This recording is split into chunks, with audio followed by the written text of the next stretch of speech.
Alors donc nous sommes à notre troisième jour, n'est-ce pas, de notre programme. Alors, comme l'a dit tout à l'heure mon serviteur, le pasteur Diakité, franchement, je ne sais pas, sauf pour ceux qui sont engagés à travailler, c'est-à-dire qui ont signé un contrat qui fait que les samedis ne peuvent pas être là. Le fait de ne pas être à ce séminaire, c'est une erreur. Parce qu'il y a 12 portes, n'est-ce pas, de destinée sur chaque vie.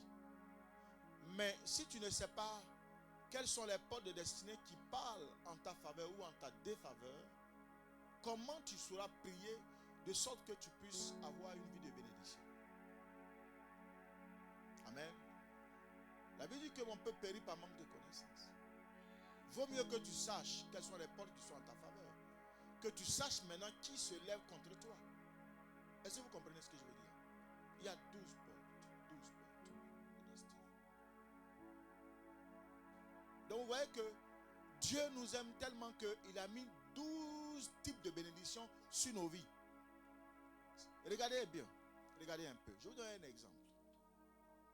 Quand quelqu'un a une voiture, amen, et qui n'a pas le permis, est-ce que c'est une bénédiction? Pendant que toi tu as une maison, tu peux dormir, mais l'autre est dehors. Est-ce que vous voyez ce que je veux dire? Donc vous voyez que les portes de bénédiction sont diversifiées. Maintenant l'ennemi fait en sorte que, en fonction des portes où Dieu veut t'utiliser, lui il met le blocage. Et il faut savoir que quand il met le blocage, Dieu a une solution d'échange pour te faire passer de l'autre côté et puis t'amener dans l'autre porte. L'ennemi n'a pas la capacité. C'est cela que je suis en train de vous révéler. De sorte que vous ne soyez pas inutile, mais vous soyez un instrument utile pour la bénédiction de l'Éternel. Est-ce que je parle à quelqu'un? C'est pour ça qu'il a dit à Abraham, tu seras une source de bénédiction. Une source là, elle ne tarit jamais. Donc, vous êtes une source de bénédiction quand vous savez de quoi on parle. Mais si tu ne sais pas de quoi on parle, tu auras du mal à pouvoir faire attention ou de savoir comment marcher pour pouvoir canaliser ta bénédiction. Il y a énormément de bénédictions qui sont sur toi, mais tu ne sais pas. Et donc Dieu m'a amené par la sagesse à pouvoir développer toutes ces portes pour faire du bien à l'église. Tout ce qu'il a mis en place, c'est pour l'église. Ces portes appartiennent à l'église. Amen. Il y en a 12. Deutéronome 28, du verset 1 jusqu'au verset 14, vous avez 12 portes. Et c'est ce qui est la vie d'Israël, la vie de Jacob, la vie d'un enfant de Dieu. Et il faut le savoir. Donc nous avons 4 semaines pendant lesquelles vendredi, samedi et dimanche, je suis là.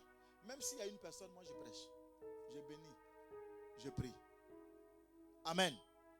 Mais si tu es constant pendant tout ce temps, depuis le 1er juillet jusqu'au 25 juillet, on verra les 12 portes. Et chaque porte a une révélation. Amen. Et vous allez voir, quand vous allez sortir cet enseignement, vous allez aller n'importe où. Vous n'échouez jamais.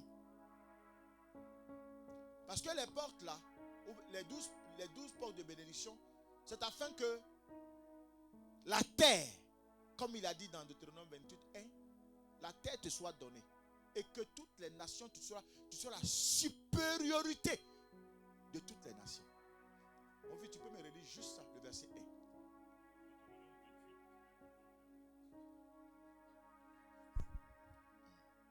Deutéronome 28, verset 1. Oui. Si tu obéis à la voix de l'Éternel ton Dieu, oui, en observant et en mettant en pratique tous Regardez ses commandements. Même dans ce verset, il y a 3 éléments. Il y a 3 clés incontournables. 1. Observer. 2. Mettre en pratique. 3. Il y a quoi? Obéir. Obéir. 3 clés. Donc les 12 portes là, il y a 3 qui accompagnent les 12 portes. Il dit quoi? Si tu obéis à la voix de l'Éternel ton Dieu en observant et en mettant en pratique tous ces commandements que je te prescris aujourd'hui, l'Éternel ton Dieu te donnera la supériorité sur toutes les nations de la terre. Dites-moi, est-ce qu'il t'a dit d'aller payer 10 000 euros pour avoir ça? Il dit quoi? Il te donne, non? Mais quand on donne là, c'est à qui? C'est pas à toi? Est-ce que tu as des efforts à faire? Non. Mais les 3 clés là, il dit seulement mets en pratique, obéis, observe. C'est tout. Il te donne. Donc ça est là, c'est pour nous. C'est pas pour le païen. C'est pour nous, c'est pour l'église. C'est nous qui devons emprunter au païen. Est-ce que vous trouvez normal que nous levons là en tant que chrétiens, c'est nous qui allons demander crédit au païen? Pourquoi? Il te dit, il te donne la supériorité de toutes les nations. Vous voyez comme ça en parole, mais c'est la parole là qui fait la bénédiction. Ce n'est pas le bien matériel. Tu cours après le travail pour rien. Non, moi je m'arrange, je n'ai pas venu à l'église parce que je travaille. C'est vrai, tu as signé un contrat du lundi au vendredi, mais on t'appelle samedi. Viens à l'église. On t'appelle dimanche. Non, je viens à l'église. Parce qu'il a dit que si tu fais ça là, tu auras la supériorité de toutes les nations. Moi j'ai quel problème? Moi j'ai dit je me lève. Je m'assois à l'église. Ce qu'il me demande de faire là, je fais. Dieu ne permet pas ça. Et en même temps, ne permet pas qu'on soit aussi, c'est-à-dire qu'on ne puisse pas goûter à ce qu'on appelle la bénédiction et la richesse. C'est impossible. Dieu donne. Quand il parle, il accomplit. Il n'est pas un homme pour mentir. La Bible dit ce qu'il dit, il le fait. Sa main n'est pas courte ni limitée. Le problème avec nous, c'est notre cœur. Est-ce qu'on est prêt à obéir? Est-ce qu'on est prêt à observer? Est-ce qu'on est prêt à marcher dans sa voie? C'est toute la question qu'il y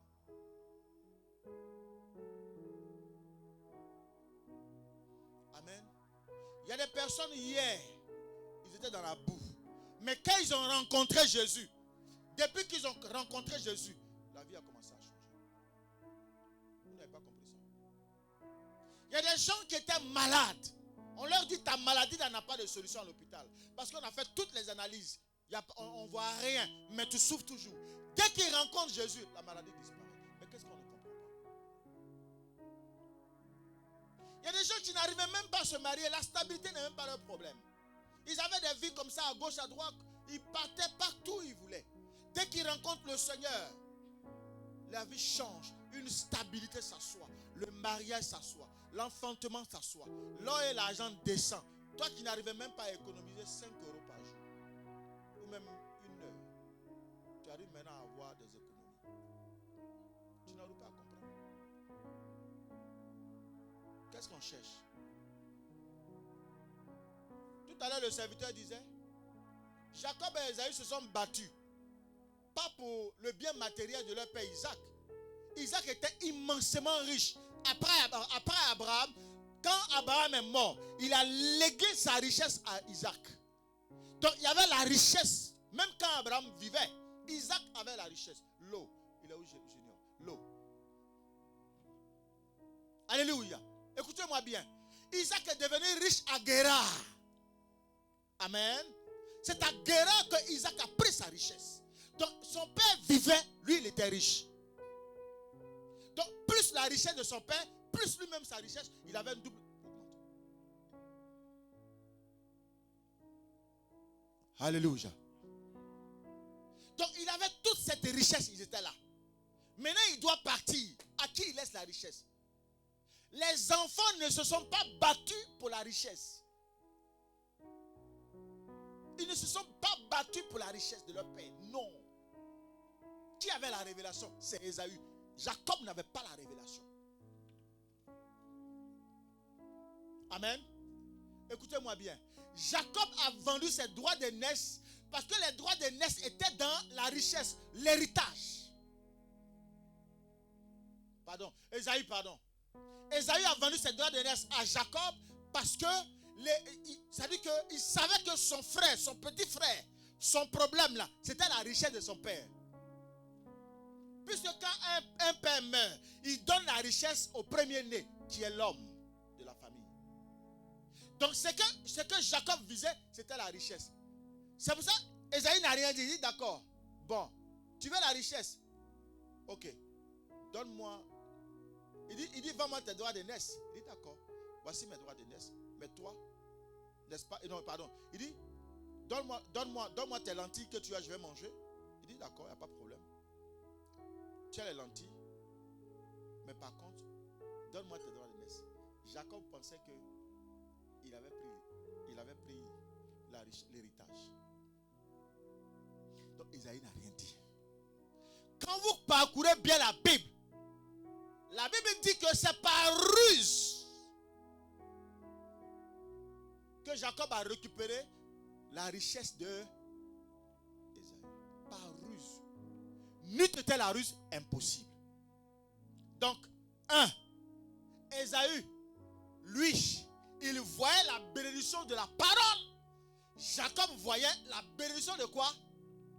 La richesse, l'héritage. Il fallait qu'il utilise la ruse qui vient du diable pour lui arracher ça. En complicité avec sa mère. Frère, qu'est-ce que je vais te dire? Vous courez après le bien matériel. Non, moi je préfère être avec une personne qui a beaucoup d'argent. Tu perds ton temps. Tu n'as rien compris de l'évangile. C'est dans la parole. Il faut avoir un père pour parler sur ta vie. C'est le père qui oriente la destinée d'un enfant, pas le bien matériel. Bats-toi pour mon bien matériel. Bats-toi pour ma richesse. Prends, donne-la à tes enfants. Mais tes enfants peuvent l'avoir et ils vont sécher. Regardez un peu.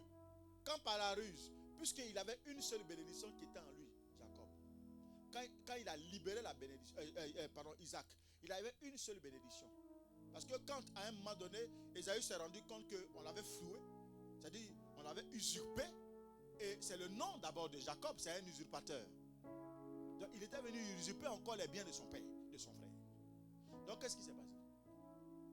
Il va voir son père, il dit mais il n'y a pas encore une autre bénédiction pour moi? Il dit non, j'ai déjà tout donné.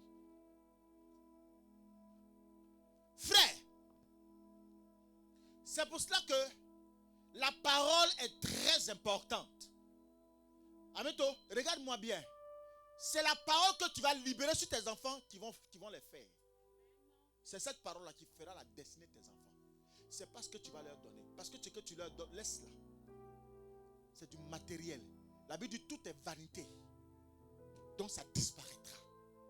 Ils peuvent même avoir ça, privé de sagesse, vu que tu leur as pas laissé la parole pour leur donner la sagesse. Ils peuvent dilapider ça. Et puis 2 jours après, ils sont 10 fois plus pauvres que tu ne peux penser. Mais ce qui va les élever, va les faire monter, c'est la parole que tu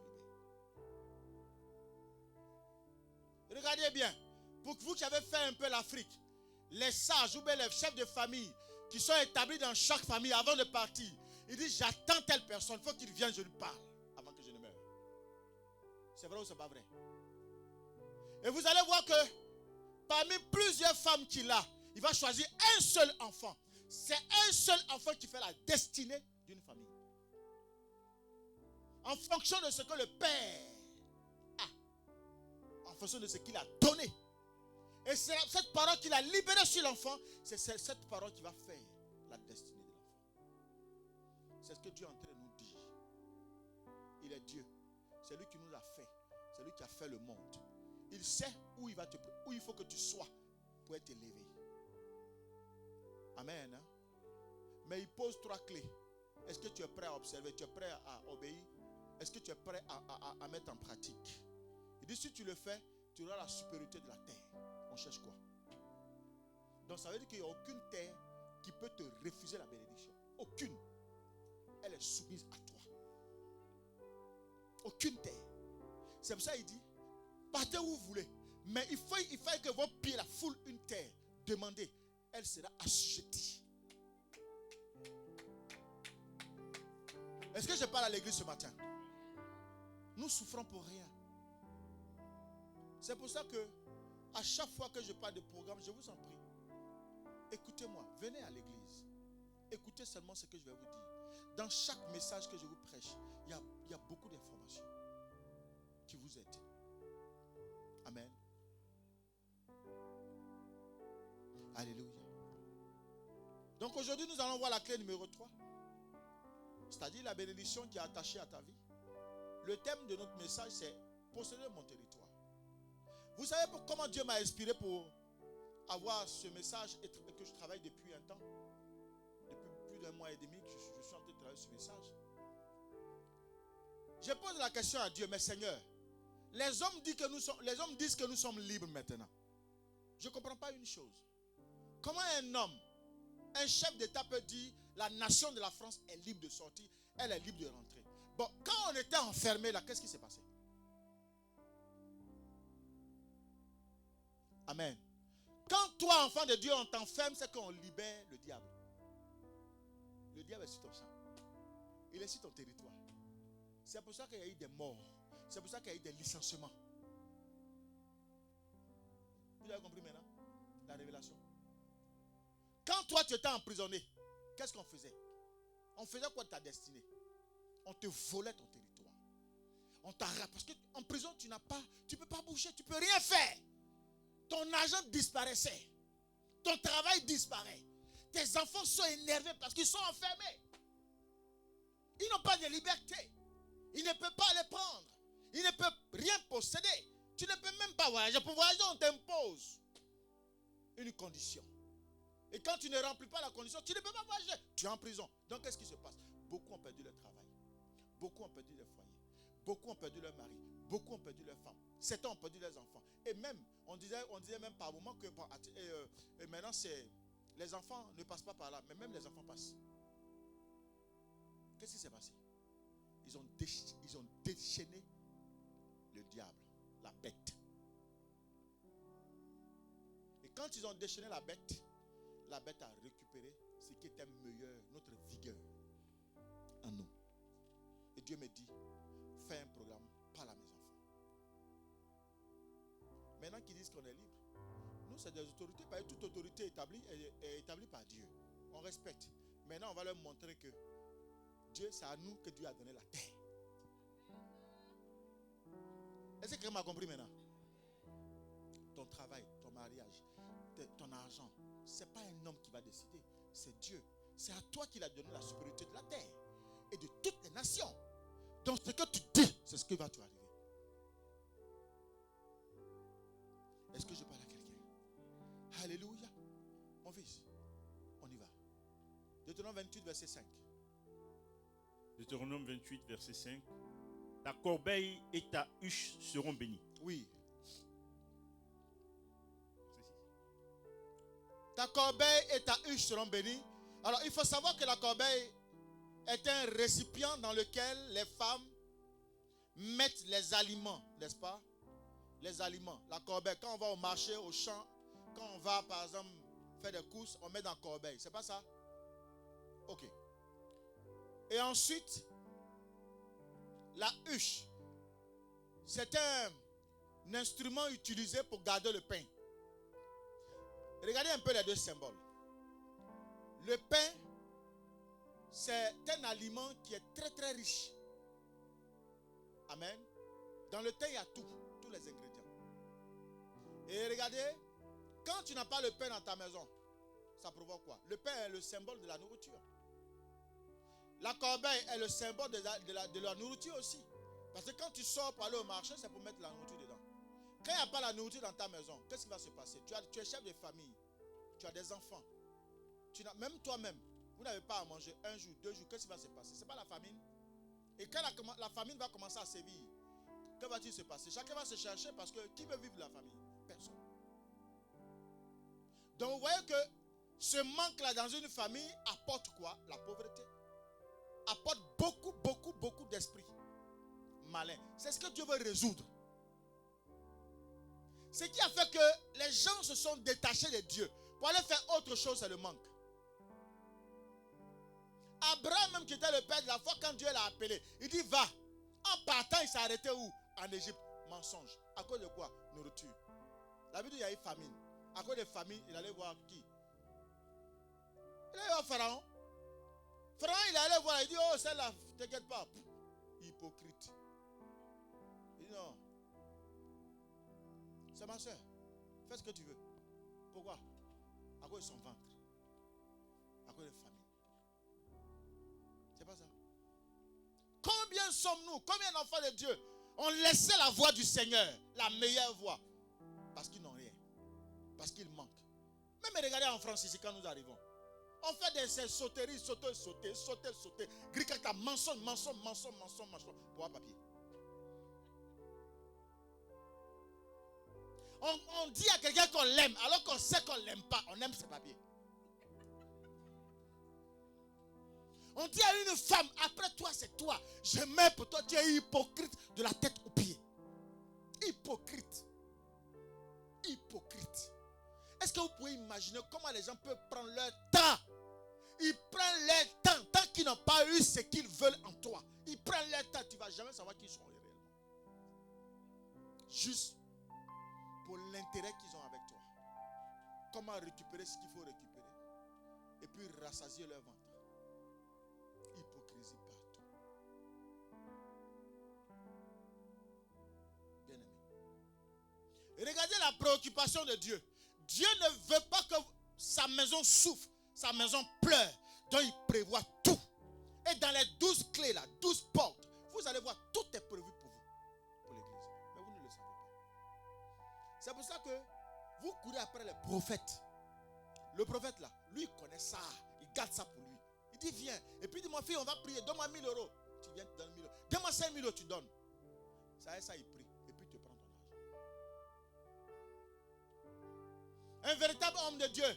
Tu as un sujet de prière. Tu as un sujet. Tu lui soumets. Dis ma fille, on va ouvrir la Bible, on va prier. C'est par la Bible que tout est possible. Par la parole que tout s'obtient. Gloire à Jésus. Si la Bible ne s'ouvre pas, sors de là. Ainsi me parle l'Éternel. Sors de là. Alléluia. La véritable bénédiction vient de la parole. C'est ce que Dieu veut faire. Amen.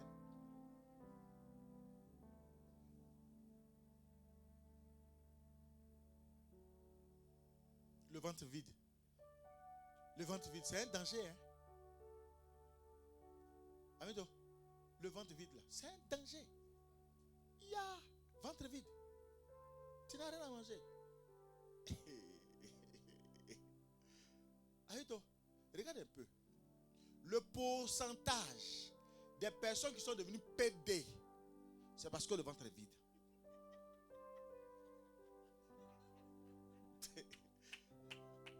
On peut faire ça avec quelqu'un. Le pourcentage des personnes qui sont devenues PD, c'est à cause du ventre vide.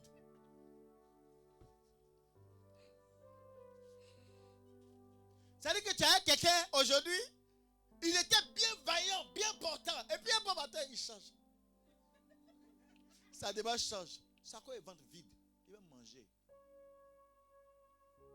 Amen. Mais on rigole, mais c'est la vérité. Ou bien, c'est clair. Le ventre vide. La famine est à l'origine de tous les maux. La famine a amené Abraham lui-même aller vendre sa femme pour manger. Il dit, mon frère, fais ce que tu veux. N'eût été l'intervention de Dieu, la femme elle était encore là-bas.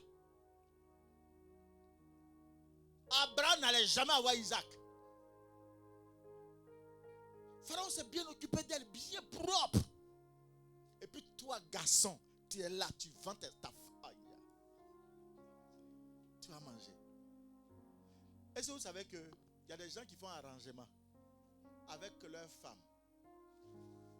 Il travaille dans une entreprise. Maintenant, il veut occuper un poste important. Il sait que sa femme est très belle. Et le modèle de femme que son patron aime, c'est sa femme. Et puis, il fait des paquets. Va donner, comme c'est la fin d'année, va donner à mon patron. Mais toi-même, lui, il ne connaît pas la femme.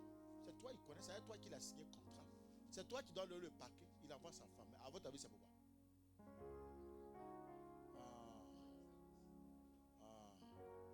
Il va devenir quoi? Chef de service. Et pour devenir DG, il va faire quoi? Il va donner ça au président, premier ministre, ministre de tutelle. Et puis ça va descendre au directeur de cabinet, c'est ça? Il y a des gens comme ça. Tout ça, c'est famine. Le manque, c'est ça qui amène les gens. Et c'est ce que Dieu ne veut pas. Dieu veut trouver un peuple tranquille, saint, qui est déjà béni. Alléluia. Gloire à Jésus. Est-ce que quelqu'un est avec moi? Regardez Elimelech, le mari de Naomi.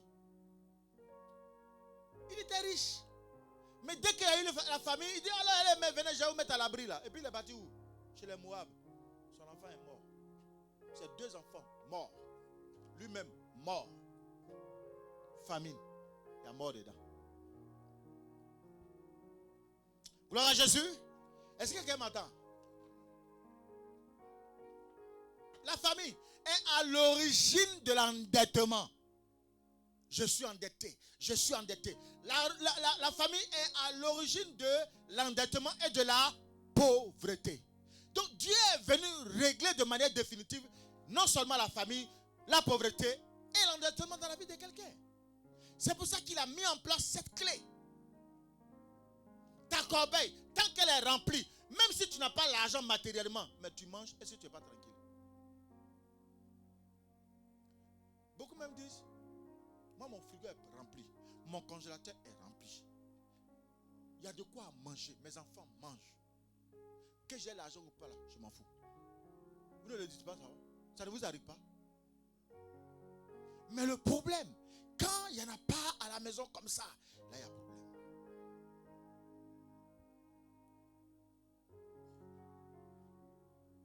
Amen. Donc pour régler cette famille, tu as besoin de quelqu'un qui parle sur toi. Je reprends. Pour régler cette famille, il faut avoir un père spirituel. Il prophétise sur toi. Quand ce qui n'était pas assis, le jour où il commence à prophétiser, les choses s'assoient. Je vous donne l'exemple de Jacob. Jacob est parti sur Laban, son oncle. Quand il est devenu 2 fois plus riche que son père Isaac. C'est la prophétie là qui a fait Jacob. Jacob s'appelait usurpateur. Mais à cause de la parole qui est descendue sur lui, Dieu a changé ça en Israël. Est-ce que je vais parler à quelqu'un?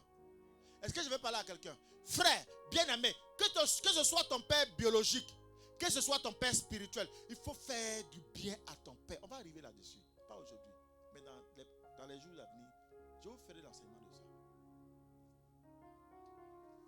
Fais du bien. Quand tu vois un père, fais du bien à ton père. Tu vois ton père spirituel, fais du bien à ton père spirituel. Ne laisse pas ton père spirituel rentrer chez toi et il va ressortir comme ton camarade. Non, c'est pas bon. Il faut toujours récupérer une parole de bénédiction de ton père quand tu le rencontres. Mais tellement on est proche maintenant, vous me prenez comme vos camarades. Vous me tapez sur l'épaule. Non. Est-ce que vous savez que un père spirituel, c'est un monument pour ta vie? Le dépôt que Dieu a mis en lui là, tu ne peux pas imaginer. Mais si tu le regardes en bas, c'est-à-dire que la bénédiction sera toujours en bas. Mais si tu le regardes en haut, Dieu va t'élever comme ça. Considère les voies de ton père. Tu verras ce que sera ta vie. Alléluia. Gloire à Jésus. Nous allons étudier une seule parole. On va aller dans 2 Rois 4, 1 à 7. 2 Rois 4, 1 à 7. Alléluia. C'est la voix du Père qui va t'aider. 2 Rois 4, 1 à 7. Yes. 2 Rois 4, à partir du verset 1. Oui. Une femme d'entre les femmes des fils des prophètes cria à Élisée en disant, ton serviteur, mon mari, est mort. Et tu sais que ton serviteur craignait l'Éternel. Or, le créancier est venu pour prendre mes 2 enfants et en faire des esclaves. Oui, on va rester là d'abord. Regardez un peu cette parole. Ils disent qu'il craint l'Éternel. Maintenant, il était endetté. Il ne craint pas le Seigneur. Il y a un problème. Celui qui craint Dieu là, il n'est pas en manque. Maintenant, regardez la Bible. La Bible dit, or, le créancier est venu prendre mes 2 enfants et les faire esclaves. Ce qui va changer la nature de cette information-là, c'est le or. Quand tu crains Dieu, il n'y a pas or. Est-ce que quelqu'un m'entend? Je ne peux pas craindre Dieu et en même temps avoir des soucis d'argent. C'est que ta vie là, il faut revoir. Je ne peux pas craindre Dieu et avoir des manques à répétition. Il faut revoir ta vie.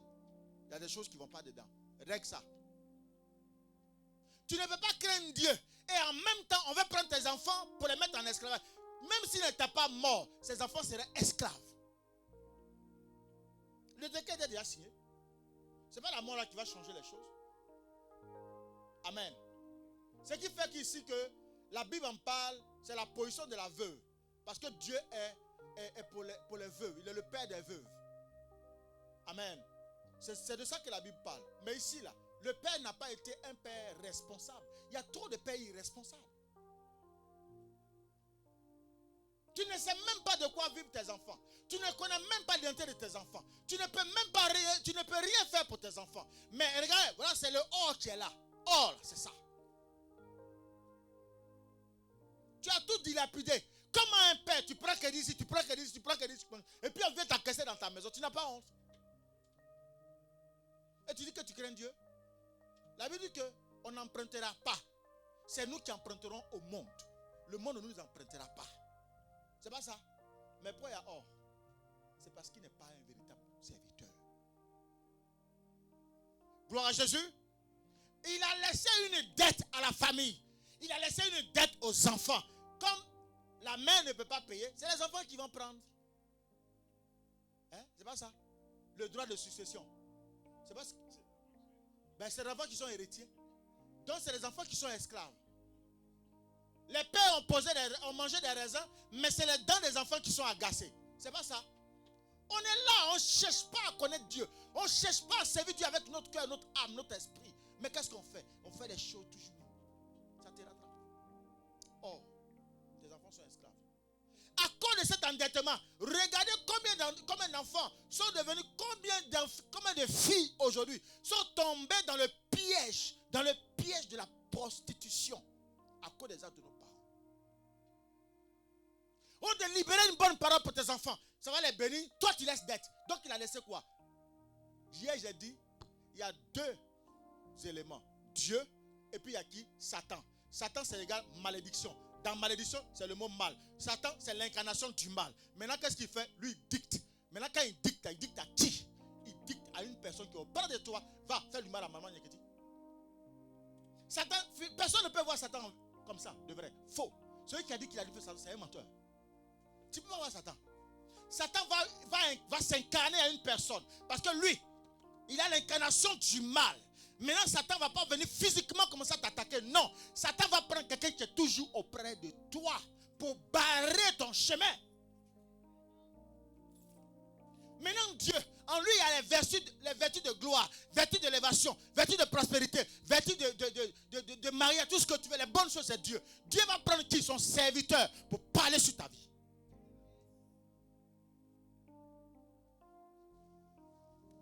En Satan, il n'y a aucune bénédiction, c'est le mal.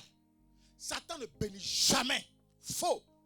Satan incarne le mal. Prostitution, Satan. PD, Satan. Lesbienne, Satan. Vol, Satan. Esclavage, Satan. Il dit, oh, il craignait le Seigneur. Oh, esclave. Pourquoi? Hein? Moi je dis, bébé, ça va?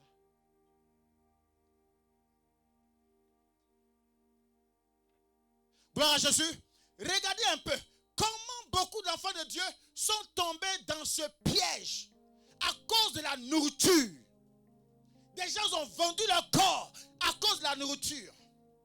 Et regardez Esaïe, comme je vous l'ai expliqué tout à l'heure, il a vendu sa destinée. À cause de quoi? Lentilles. Et ça continue toujours.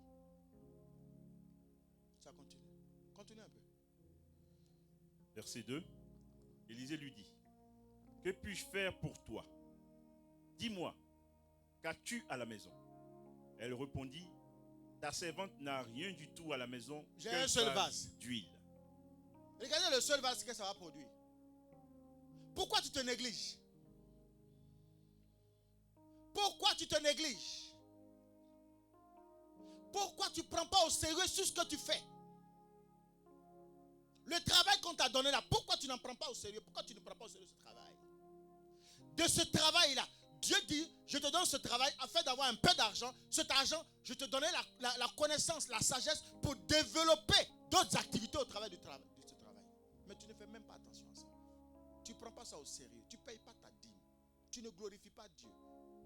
Des gens veulent grandir spirituellement. Ils veulent avoir l'or, ils veulent avoir l'argent, toutes les formes de bénédiction. Mais ils ne payent même pas leur dîme. C'est grave, mes enfants. Vous devez en pleurer. C'est grave. Vous savez pourquoi l'ennemi est content? Parce que quand Dieu vous parle des portes là, Dieu dit on est béni, mais il ne nous dit pas qui empêche nos portes. L'ennemi est à la porte. Chaque porte, il y a un géant. Chaque porte, il y a un géant. Le peuple d'Israël devait rentrer à Canaan. Les géants se sont levés. Donc, la dîme, quand tu la payes, Dieu, c'est lui maintenant qui fait ton combat. Ce n'est pas toi qui te bats. Mais regardez combien de fois vous êtes obligé d'avoir 3-4 travails pour pouvoir solutionner des situations de finances. Et vous n'arrivez même pas à les solutionner. Est-ce que je parle à quelqu'un ce matin? Même Dieu a l'épreuve et tu verras. Ne te bats pas. Et regardez ce que Dieu a dit. Il dit c'est un don, il nous a donné. Tu n'as même pas d'effort à faire. Fais. Il dit est-ce que tu es capable de pouvoir mettre ça en pratique? Tu es capable de pouvoir respecter ses commandements? Est-ce que tu es capable de pouvoir obéir? Toi obéis. Laisse Dieu faire. Arrête de toi, tu es toujours en train d'acclamer les autres. Bla bla bla. On dit que tu vas se marier, c'est celle-là. Bla bla bla bla bla bla bla. C'est toi qui acclames tous les jours. Mais toi, le jour où on va t'acclamer, c'est quand? On a besoin de t'acclamer. Dieu a mis ça en toi, le mariage est en toi, l'enfantement en toi, la gloire est en toi, la joie en toi, les bénédictions sont en toi. Mais mets ça à l'épreuve, mets Dieu à l'épreuve. Tant que tu n'as pas expérimenté Dieu, tu ne peux pas juger de sa qualité.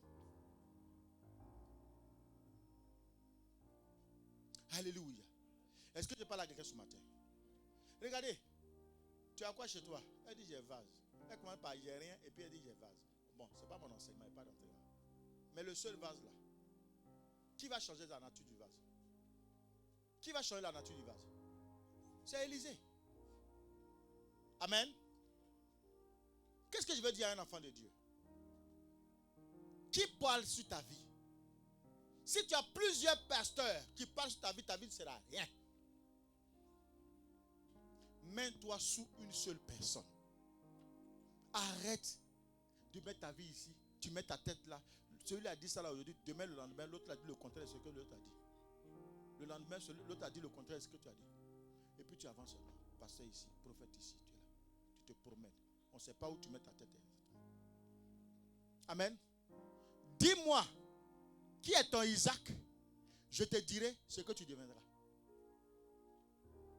Dis-moi, qui est ton Élisée? Je te dirai ce que tu deviendras. Dis-moi, qui est ton Mardoché? Je te dirai ce que tu deviendras. Si tu seras Esther ou tu seras Vasile. C'est la personne qui te parle, qui prophétise sur toi. C'est lui qui crée l'atmosphère. C'est lui qui fait l'accélération de ta vie. Est-ce que je parle à quelqu'un ce matin? Regardez ce qu'il va faire Élisée. Continue, serviteur. Verset 3. Oui. Et il dit, va demander au dehors des vases chez tous tes voisins, des vases vides, et n'en demande pas un petit nombre. Quand tu seras rentré, tu fermeras la porte sur toi et sur tes enfants. Tu verseras dans tous ces vases et tu mettras de côté ceux qui seront pleins. Amen. Oui. Alors, elle le quitta. Elle ferma la porte sur elle et sur ses enfants. Il lui présentait les vases et elle versait. Lorsque les vases furent pleins, elle dit à son fils, présente-moi encore un vase. C'est fini, il n'y a plus de vase. Mais il lui répondit, il n'y a plus de vase. C'est fini. Et Frère, puis il s'arrêta. Dis-moi, quand la femme était là, toute seule, elle était là. Elle avait qu'un seul vase. Est-ce qu'il y avait de l'huile dedans? Au contact de qui ça a changé? Élisée. J'ai pris cet exemple pour vous faire comprendre ce que Deutéronome 28, verset 1 veut dire. Tu veux que ta corbeille soit pleine? Tu veux que ta huche soit pleine? Il n'y a pas de problème. Dieu est prêt pour ça. Ce n'est pas un Dieu qui aime la souffrance des enfants de Dieu. Non. Il a tout programmé pour. De sorte que tu sois béni. tu souffres dans un domaine où normalement tu n'as pas besoin de souffrir. Tout simplement parce que tu n'as pas encore rencontré un Élysée.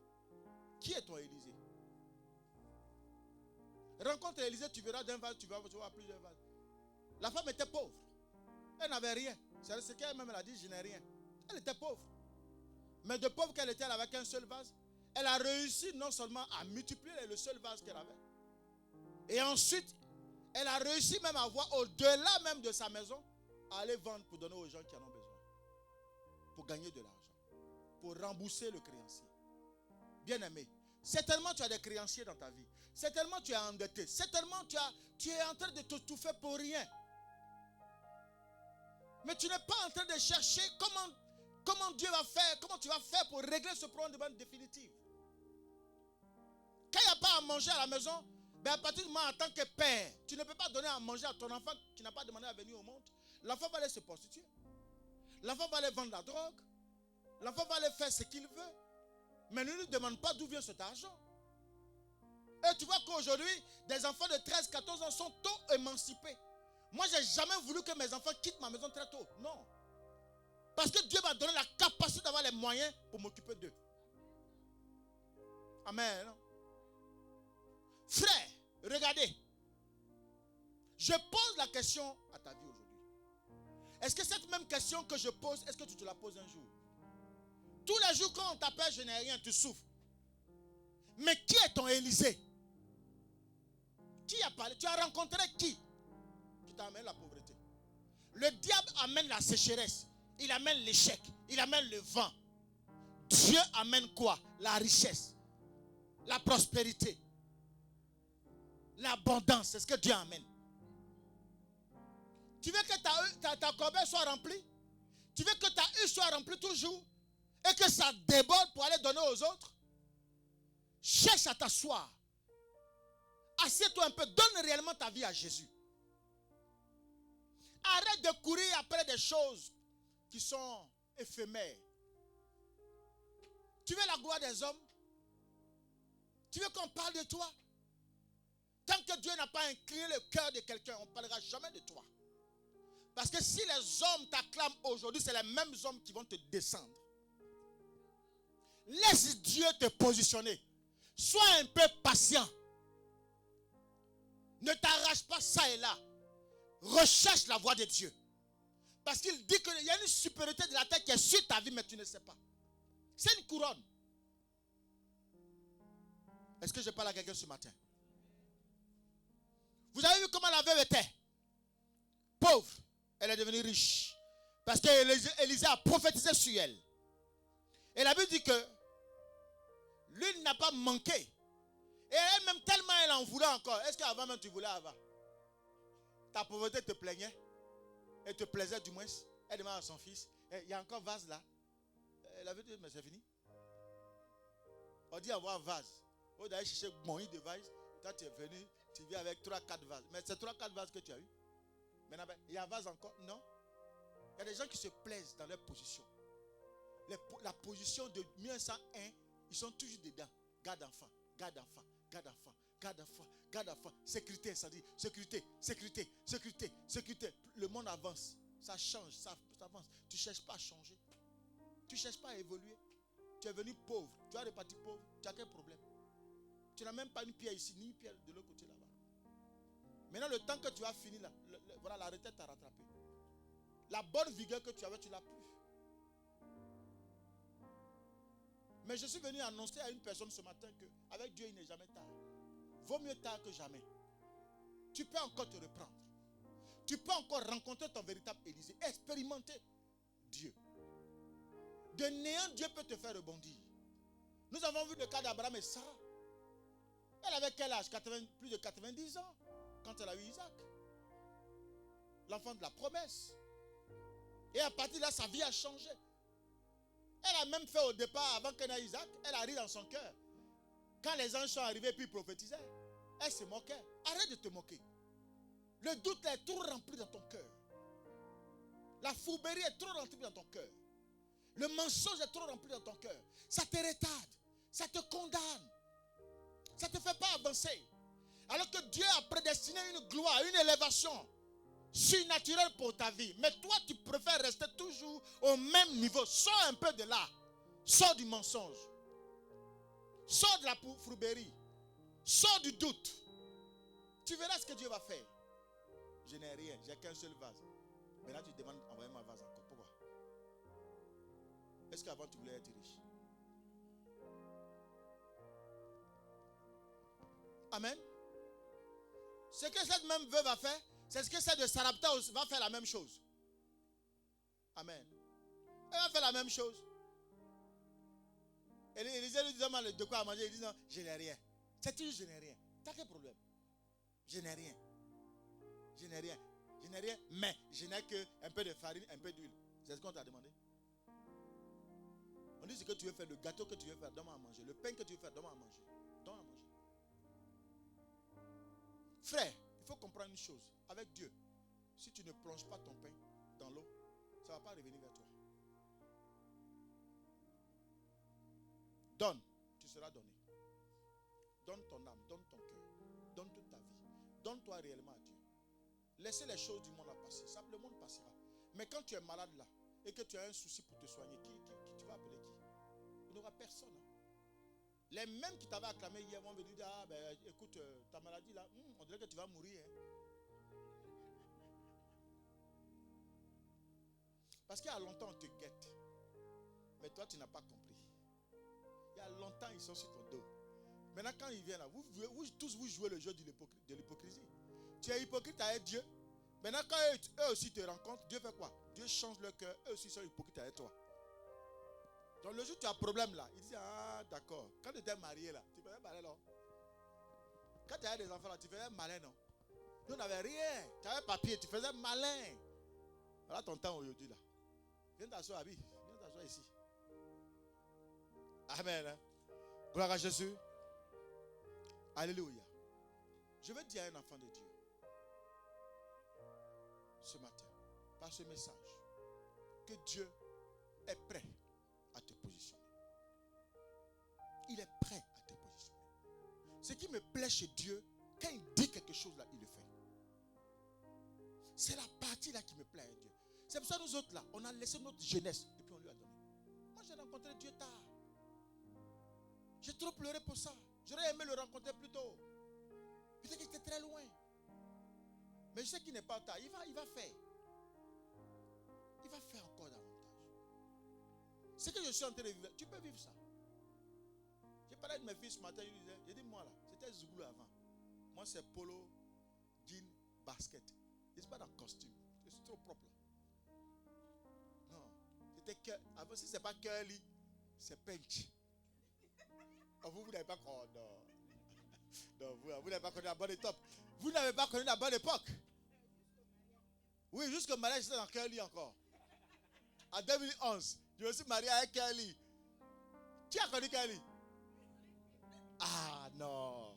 Ça, c'était la bonne époque. Avec les pointillini. Vous n'avez pas connu ça. Hein, ma fille? C'est maintenant les enfants là, on les voit serrer. Mais j'ai dit, mais ils sont en retard. Le vrai serré, c'était notre époque. C'est-à-dire quand on te voyait en Curly, on dit, non, il a un pays. Amen. Hein? Le badin, il y a maintenant qu'on dit ça à mon fils. Ah, c'était la belle époque. Gloire à Jésus. Amen. Hein? Mais tout ça là, quand j'ai rencontré Jésus, je ne savais pas que j'étais dans un faux monde. Tout ça, j'ai laissé tomber. Vous savez, écoute-moi. Ne te positionne pas toi-même. Ne te donne pas une position. Sinon, il va te descendre. Je reprends. Laisse Dieu te positionner. Quand il te positionne, il te donne les moyens de ta position. Est-ce que quelqu'un m'a compris? Le jour où on dit que tu es reine, habille-toi comme une reine. On dit que tu es roi, sois comme un roi. Et puis marche avec ceux qui sont dans ta dimension. Arrête de descendre. Il faut focus. Il faut que tu sois carré là-dessus. Quelqu'un est en train de te traîner vers l'arrière. Arrière de moi, Satan, avance. Tu n'as pas le temps. Des fois, on perd le temps inutilement. Parce qu'on fait des mauvais choix.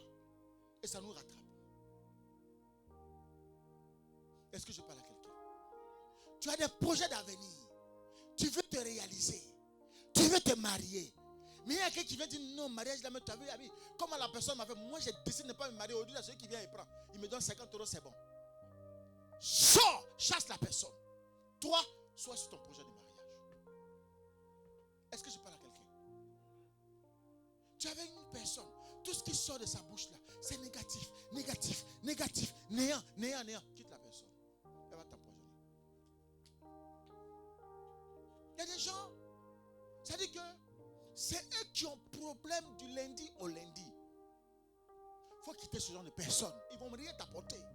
Ils vont te contaminer leur maladie là. Il faut avoir un réveil de destinée.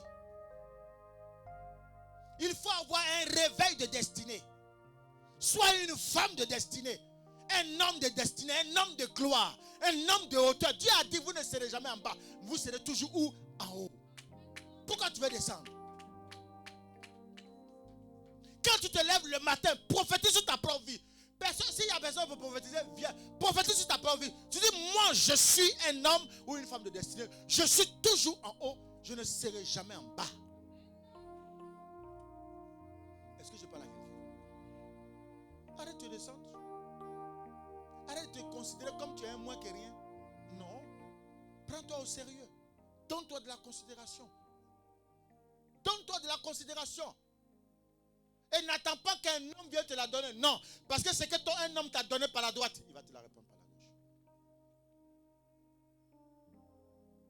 L'homme ne fait rien sans rien.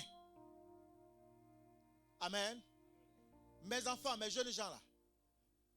Mes jeunes petites filles que j'ai vu grandir. Elles sont toutes belles. Bisous à toi. Ne vous laissez pas mentir par les petits machins. Non, non, non, non, non. Ne cherchez pas les gens qui sont petits là. Ils ne vont rien vous apporter. Rien. Je le dis haut et fort. Notre Dieu là, c'est un Dieu de hauteur. Vous comprenez ce langage? Il dit vous donne la supériorité. Mais toi tu te sens dans la poussière, dans la boue. Il n'y a pas de problème. Quand tu le vois pousser au trop, il pousse au trop. Et puis toi aussi tu viens l'aider à pousser au trop. Il n'y a pas de problème. Vous allez où? Vous connaissez au trop? C'est les poussettes, pousse-pousse là.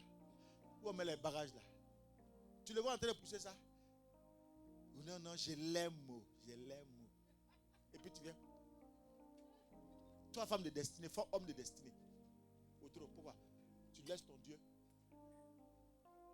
Tu laisses ton Dieu. Tu dis, Seigneur, donne-moi l'homme ou la femme selon toi. C'est ce que tu as dit comment on appelle ça, dans Deutéronome 28, verset 1. Un homme, comme moi, parce que moi, je ne suis pas un petit bonhomme. Arrête de descendre. Sinon, les gens vont te prendre comme un moins que rien. Ne descends pas à leur niveau. Toi, reste là. Ne descends jamais. Il veut te ramener, saute. Dieu va te recueillir devant. Est-ce que je parle à quelqu'un? Il y a un temps pour toutes choses. Quand le temps de la prise de conscience a sonné, sors des limites. Hier, tu ne savais peut-être rien. Mais aujourd'hui, quand tu prends conscience de qui tu es, sors des limites. Avance. Progresse. Laisse les gens bavarder. Toi, avance. Tant que tu vis là, ils vont parler sur toi. Tant que tu vis, tu as le souffle de vie là, ils vont parler. Même quand tu es de l'autre côté, on parle sur toi quand même. C'est la vie qui est comme ça. On ne peut rien faire. Mais ce qui va fermer la bouche de quelqu'un, c'est ta réussite. Tu as des objectifs, il faut les accomplir. Quand tu finis d'accomplir la réussite là, on va parler après. Parce que des fois, on peut te retarder quand on voit l'accomplissement de ta réussite qui est grande. Donc les gens vont envoyer le désordre pour que tu regardes le désordre pour ne pas aller devant. Sors de là. Vois ça, saute ça. Ne fais pas attention à ça. Même si tu sais, ferme ta bouche, ferme ton cœur. Avance vers ta réussite. Quand on va finir de réussir là, on peut parler maintenant. Est-ce que j'ai parlé à l'église? Ce que je vous dis là, c'est ce que Dieu veut que l'église soit. La véritable richesse vient de Dieu. C'est sa parole. Amen. Que Dieu vous bénisse.